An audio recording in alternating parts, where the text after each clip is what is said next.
इस बीच एक और खबर जिस पर विपक्ष लंबे वक्त तक आग बबूला रहा वो है मणिपुर का। मणिपुर में अब राष्ट्रपति शासन लागू कर दिया गया। आपको बता दें, इससे पहले वीरेंद्र सिंह ने बतौर मुख्यमंत्री इस्तीफा दिया था और इसके बाद से ही अटकलें थी कि वहां पर राष्ट्रपति शासन लग जाएगा।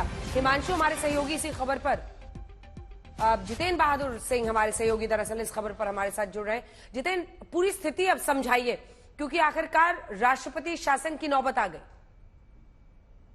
बिल्कुल, गृह मंत्रालय का नोटिफिकेशन जो आया है उसके मुताबिक राष्ट्रपति शासन मणिपुर में लगा दिया गया है।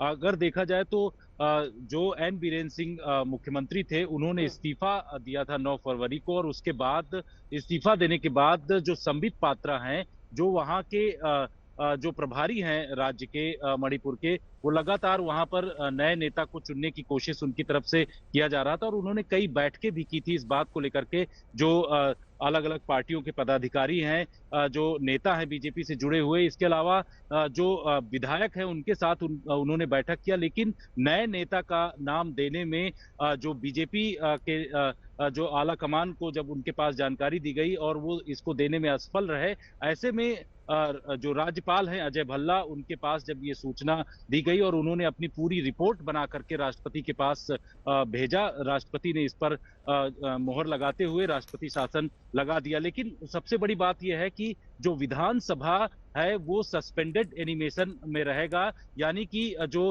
विधानसभा है वो भंग किया गया है। विधायकों को जो है किसी भी तरीके से उनके जो अधिकार हैं उनको किसी भी तरीके से भंग नहीं किया गया है, ये जानकारी मिल रही है। इसके साथ ही ये भी पता चला है कि क्योंकि जो इससे पहले का सत्र जो मणिपुर में हुआ था उसके 6 महीने भी कंप्लीट हो चुके हैं।